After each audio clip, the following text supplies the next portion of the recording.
আবি দারদা রাদিয়াল্লাহু তাআলা আবি দারদা রাদিয়াল্লাহু তাআলা আনহু বলতেছেন আন্নাহু মাররা মা'আন নবী সাল্লাল্লাহু আলাইহি ওয়াসাল্লাম, আমি এবং আমার দয়ার নবী মায়ের নবী উম্মতের কান্ডারি নবী অতিক্রম করতেছিলাম ইলা বাইতি আমির আনসারী। রাসূল করিম সাল্লাল্লাহু আলাইহি ওয়াসাল্লাম একজন সাহাবী যার নাম আনসারী, আবি আনসারী একজন সাহাবীর নাম। এই সাহাবীর বাড়ির পাশ দিয়ে আমি এবং আমার নবী যাচ্ছিলাম। তখন হঠাৎ করে দেখা যায় ওয়াকানা ইউআল্লিমু কারিউ উলাদাতিহি সাল্লাল্লাহু আলাইহি ওয়াসাল্লাম লিআবনাইহি ওয়া আশীরাতিহি ওয়া ইয়াকুলু হাযাল ইয়াওমা আবু হাযাল ইয়াওমা ফাকালু আলাইহি সালাতু ওয়াসসালাম ইন্নাল্লাহা ফাতাহা লাকা আবওয়াবুর রাহমা ওয়াল মালাইকাতু কুল্লুহুম ইস্তাগফিরুনা লাকা ওয়া মান ফাআলা ফি'লাকা নাজাতাক।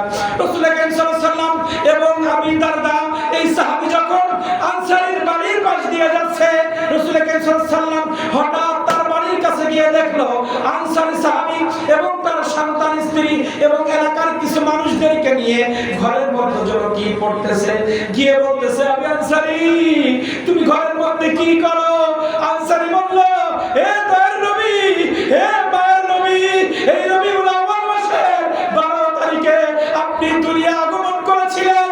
আমি আমার সন্তানদেরকে নিয়ে, আমি আমার পরিবারকে নিয়ে, কিছু সাহাবীদেরকে নিয়ে, এলাকার কিছু মানুষদেরকে নিয়ে আপনার জীবনের আলোচনা করতেছি।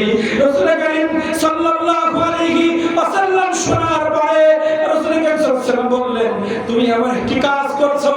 আমি আসমানের দিকে তাকিয়ে দেখি ইন্নাল্লাহা ফাতাহা লাকা আবওয়াবুর রাহমা। ওই সাহাবীর বাড়ি থেকে আল্লাহ রাসূল সাল্লাল্লাহু আলাইহি ওয়াসাল্লাম আসমানের দিকে তাকিয়ে দেখে রহমতের সব দরজাগুলো আল্লাহ খুলে দিয়েছে। সুবহানাল্লাহ। আল্লাহ রাসূল সাল্লাল্লাহু আলাইহি ওয়াসাল্লাম বললেন হে সাহাবী তুমি আজকে এমন একটি কাজ করেছো, তুমি আমার জীবনে আলোচনা করতেছো। এই মাত্র জিবরাইল আমাকে বলে গেল হে রাসূল সাল্লাল্লাহু আলাইহি ওয়াসাল্লাম আপনি ওই সাহাবীকে বলে দেন আল্লাহ তাআলা আমাকে পাঠিয়েছে, আজকে আমি আনসারী তার বাড়িতে আপনার মিলাদের আলোচনা করছে। আল্লাহ তাআলার কাছে এত বেশি ভালো লেগেছে, আল্লাহ তাআলা রহমতের সব দরজাগুলো তাদের জন্য খুলে দিয়েছে।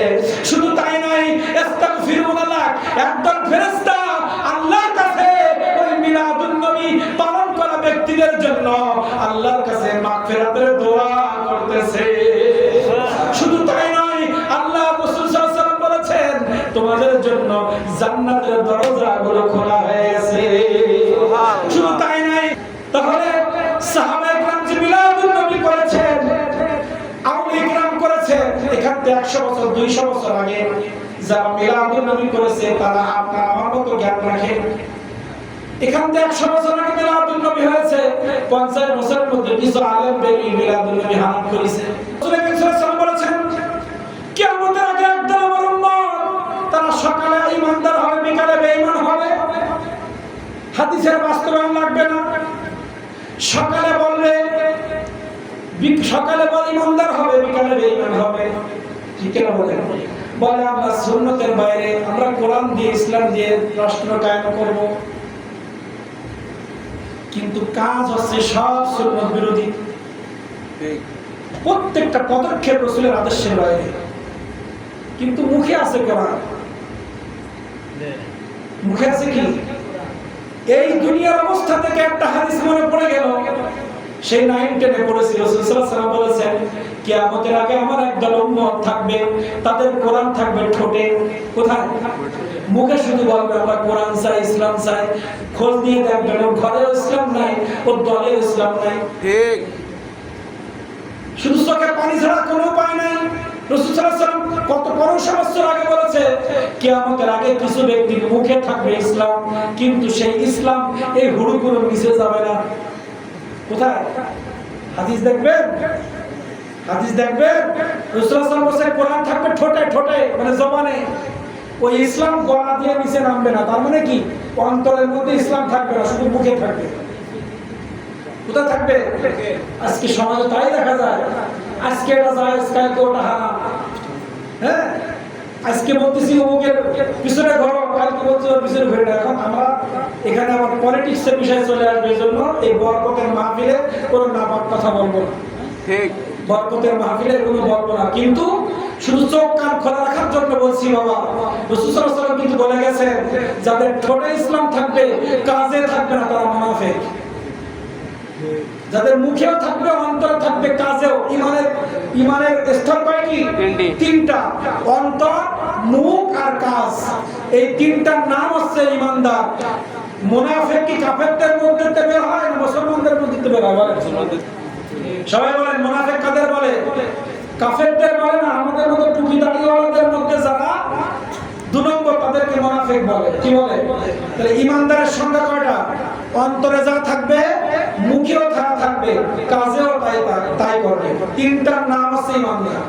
তাহলে আমি মুখে যদি কোরআন বলি, আমার কাজেও কোরআন থাকবে, আমার অন্তরেও কোরআন থাকবে। আমি যদি রাসূলের কথা মুখে বলি, অন্তরেও রাসূল থাকবে, মুখেও রাসূল থাকবে, আমার চলার মধ্যে রাসূলের সুন্নাহ থাকবে।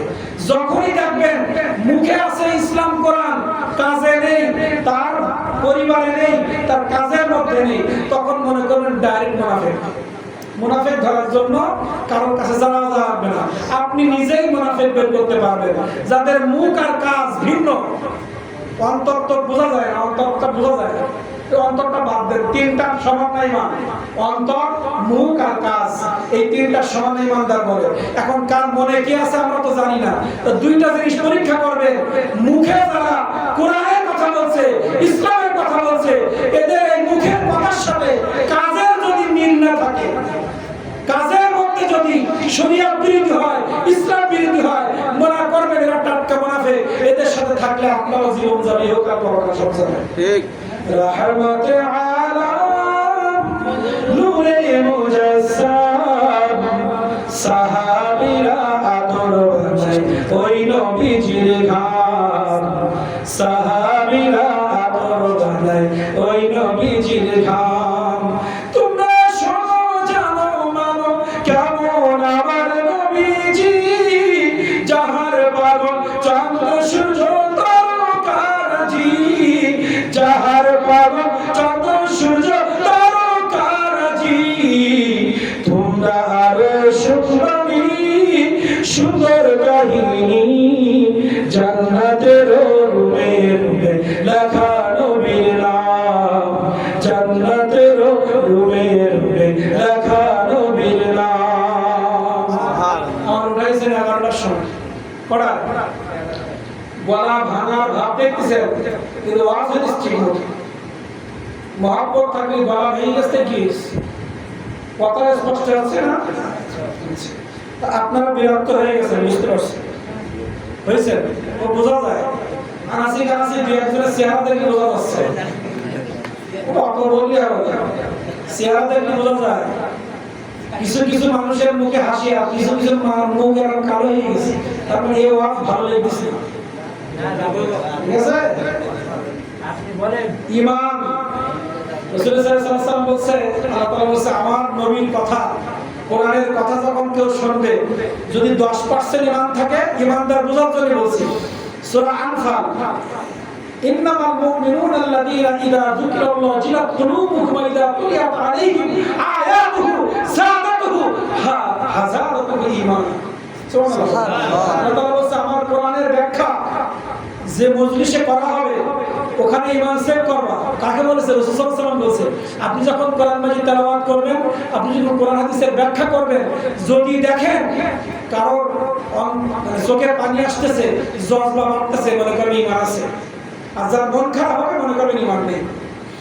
কথা বলে, তার মানে এই আয়াতের ব্যাখ্যা হচ্ছে, যার ঈমান ওই মাহফিলের আগে 10% ছিল, ওই কোরআন মাজিদের মাহফিলে, ওই মিলাদুন নবীর মাহফিলে আসার কারণে 50% এ দাঁড়িয়েছে। মানে আগে যা ছিল তার থেকে এক ধাপ আগায় গেছে। তাহলে মুখ কালো যার, তার আগাইছে না পিছাইছে? 10-এর থেকে 5-এ। আর যার শোনার ইচ্ছা, তার 10-এর থেকে 50 গেছে। কোথায় গেছে? 10-এর থেকে 50-এ কোথায় গেছে? যাই হোক, সামনে আরো অনুষ্ঠান আছে, আলোচনা শোনা যাবে। আমরা মিলাদুন নবীর কিছু দলিল দেওয়ার চেষ্টা করছি, আর কিছু মানে মহাব্বতের আলোচনার কথা ইচ্ছা ছিল আজকে। রাসূল সাল্লাল্লাহু আলাইহি ওয়াসাল্লাম দুনিয়ায় আসার সময় দুনিয়ার আবহাওয়া কেমন ছিল, উনি আমাদের মতো না। ওনার আশা, ওনার মায়ের পেটে যাওয়া, ওনার দুনিয়া আসা, ওনার ছোটবেলার দৃশ্য, ওনার যুবক বয়সের চলাফেরা, ওনার জীবন আর আমাদের পৃথিবীর সব কোটি কোটি মানুষের জীবন যদি এক পাল্লা আনা হয়, আর রাসূল করিম সাল্লাল্লাহু আলাইহি ওয়াসাল্লামের জীবনের 1 ঘন্টার আমল এক পাল্লায় দিলেও রাসূল করিম সাল্লাল্লাহু আলাইহি ওয়াসাল্লামের পাল্লা ভারী হয়ে যাবে। কি হয়ে যাবে? ভারী হয়ে যাবে। রাসূল সাল্লাল্লাহু আলাইহি ওয়াসাল্লামের সাথে আমাদের কারো কোনো তুলনা। একটা আয়াত পড়ি, ইমানদারদের রাসূল সাল্লাল্লাহু আলাইহি ওয়াসাল্লাম বলেছে সূরা মুজাদালা, ইয়া আইয়ুহাল্লাযীনা আমানু ইযা নাজাইতুমুর রাসূলা ফাকাদ্দিমু বাইনা ইয়াদাই নাজওয়াকুম সাদাকা। আল্লাহ তাআলা বলেছে, হে আমার নবী, আপনি আপনার উম্মতদেরকে বলেন, আপনার সাথে পার্সোনাল যদি কেউ কথা বলতে চায়, পার্সোনাল, আল্লাহ তাআলা বলছে, হে নবী, আপনি সবাইকে জানায় দেন, পার্সোনাল ভাবে যদি আপনার সাথে কেউ কথা বলতে চায়, তার সুখ দুঃখের কথা, তার ব্যবসার কথা, চাকরির কথা, পার্সোনালি আপনার সাথে যদি দেখা করতে চায়, আপনার সাথে দেখা করার আগে সদকা দেবেন। আমার নবীর সম্মান বুঝিয়েছে আল্লাহ তাআলা। যাদের নসিব নেই তারা আয়াত বর্ণনা করেছে, আজ কি করতেছেন বসে বসে। মানে এই আয়াত নাযিলের প্রেক্ষাপট আছে, রাসূল সাল্লাল্লাহু আলাইহি ওয়াসাল্লামের জামানায় কিছু ইহুদি মুশরিক ছিল, তারা বারবার গিয়ে রাসূল সাল্লাল্লাহু আলাইহি ওয়াসাল্লামকে ডিস্টার্ব করত, এলো পাতারি প্রশ্ন করে রাসূলকে বিরক্ত করত। কি করত? মানে ধরেন ওই সময় 100 জন মুসলমান ছিল আর হাজার হাজার ইহুদি খ্রিস্টান। এখন ওরা ওই বারবার রাসূল সাল্লাল্লাহু আলাইহি ওয়াসাল্লামকে এসে শুধু প্রশ্ন করে, এটা কি হবে, ওটা কি হবে, মানে জানার জন্য না, ডিস্টার্ব করার জন্য। আল্লাহ জানে না? আল্লাহ জানে কি না? এখন এমন একটা পরিস্থিতি আসছে, যেসব সাহাবীরা রাসূল সাল্লাল্লাহু আলাইহি ওয়াসাল্লামকে বেশি মহব্বত করে, তারা পার্সোনাল দেখা করার সুযোগ পাচ্ছে না। আর ইহুদিদের এটা চাইছিল, আমরা বেশি রাসূলকে বিজি রাখবো, যাতে রাসূলের কাছের মানুষগুলো যেতে না পারে। এজন্য রাসূল সাল্লাল্লাহু আলাইহি ওয়াসাল্লাম, আল্লাহ তাআলা দেখলো এই কাফের বেঈমানরা ফিরে ফিরে রাসূলের সাথে দেখা করতেছে, এখানে যদি ফি দেওয়া লাগে তো ফি দিতে গেলে কাফেররা জীবনে আসবে না, ওরা মান না পেয়ে যেতে আসে। এজন্য আল্লাহ আয়াত নাযিল করে বলল, আজকের থেকে, এই মুহূর্ত থেকে যারাই আমার রাসূলের সাথে দেখা করতে যাবে টাকা দেওয়া লাগবে, সবকে করা লাগবে। এবার কাফের মুশরিক তো দিল, রাসূল তো অর্ডার দিয়েছে, এতদিন তো ফিরি ফিরি অনেক মাসলা নিয়ে আসলাম, অনেক ডিস্টার্ব করলাম, টাকা দিয়ে মুহাম্মদের কাছে যাবো না। আগে ফিরে গেছে, এবার টাকা দেওয়া অনেক দিয়েছে। এইবার আল্লাহ রাসূল সাল্লাল্লাহু আলাইহি ওয়াসাল্লাম আমার গরীব সাহাবীরা কি করবে? তা আল্লাহ তাআলা বললেন, রাসূল, এটা ওদের গাইড করার জন্য বলছি, আপনার গরীব সাহাবীদের টাকা না থাকে তাহলে তওবা ইস্তিগফার করে দেখা করতে যান, আমি সবকে সওয়াব দিয়ে দেব। সুবহানাল্লাহ। ইয়া আইয়ুহাল্লাযীনা আমানু ইযা নাজাইতুমুর রাসূলা ফাকাদ্দিমু বাইনা ইয়াদাই নাজওয়াকুম সাদাকা। আল্লাহ তাআলা বলেন, আমার রাসূলকে সাথে দেখা করার জন্য সাদকা দিয়ে দেখা করতে হবে। কিন্তু যখন গরীব সাহাবীদের কথা উঠলো, আল্লাহ তাআলা বললেন, যাদের টাকা নাই আমার কাছে ক্ষমা চাও, আস্তাগফিরুল্লাহ পড়ে রাসূলের মহব্বতে ঢুকে যাও, সদকার সওয়াব অটোমেটিক দিয়ে দিও। এটা তো কাফেরদের শাস্তি দেওয়ার জন্য, যেন ইহুদি খ্রিস্টানরা আমার নবীকে ডিস্টার্ব না করতে পারে, আমার নবীকে বারবার ডিস্টার্ব না করতে পারে, এজন্য ফির ব্যবস্থা করেছে। কি ব্যবস্থা?